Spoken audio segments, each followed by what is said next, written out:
ఇది కాకినాడ పోర్ట్ అంటారు దీన్ని కాకినాడ ఓడరేవు కేంద్రము అంటారు.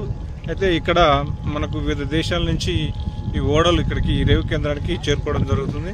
ఇవి ఎగుమతి చేసే ప్రధానమైన వస్తువులు చూసినట్టయితే పెట్రోలు, మినరల్స్, ఇట్లాంటి చాలా వస్తువులు విదేశాల నుంచి కూడా మనకు ఇక్కడికి రావడం జరుగుతుంది. ఇవి వచ్చినటువంటి వస్తువుల్ని ఇక్కడ లారీల ద్వారా, ట్యాంకర్ల ద్వారా, ట్రక్కుల ద్వారా ఇవి వివిధ రాష్ట్రాలకు కానీ కేంద్రాలకు కానీ ఎక్స్పోర్ట్ చేయడం జరుగుతుంది.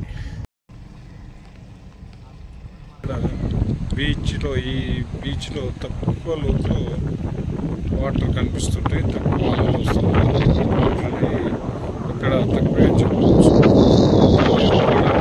చూసినట్టయితే ఎక్కువగా ఉంటాయి అటుకులు, అక్కడ నీటి అలలు ఎక్కువ ఉంటుంది.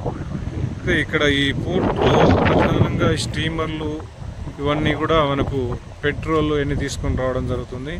పెట్రోల్ తీసుకొచ్చినటువంటి ఈ పోర్ట్లో నుంచి లారీల ద్వారా, ట్రక్కుల ద్వారా, ట్యాంకర్ల ద్వారా ఇలా వివిధ రకాల వస్తువులని దిగుమతి చేసుకోవడం జరుగుతుంది. పెట్రోల్ అయితే ట్యాంకర్లు తీసుకొని అవి అక్కడికి పెట్రోల్ బంకులోకి ఇక్కడ నుంచి నిదానంగా ఎక్స్పోర్ట్ చేయడం జరుగుతుంది. ఇక్కడ కొన్ని బంకులు కూడా కట్టుకోవడం జరిగింది, ఇక్కడ స్టాక్ చేసుకుంటారు. అదేవిధంగా ఇక్కడ కొన్ని చూసినట్టయితే ఇక్కడ ఉన్నటువంటి ఈ బోట్లన్నీ కూడా దీనికి సంబంధించి ఇక్కడే బోట్లు ఉంటాయి.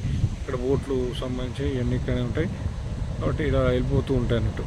ఈ యొక్క స్టీమర్ ఇప్పుడు వచ్చింది, ఇందులో నుంచి ఇప్పుడు ఏమేమి తీసుకొచ్చిందో పెట్రోల్ ప్రోడక్ట్ కానీ ఇంకేదైనా కూడా ఇవన్నీ దాంట్లోకి ఇక్కడ ఉన్నటువంటి పోర్ట్లో ఉన్నటువంటి వాహనాలకు లేదా లారీలకు కానీ ఇవన్నీ ఇంపోర్ట్ చేయడం జరుగుతుంది.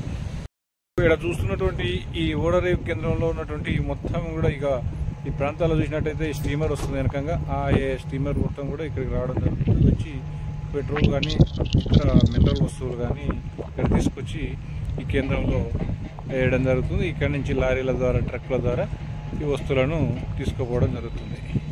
ఇది కాకినాడ ఓడరేవుకు సంబంధించిన విషయాలు.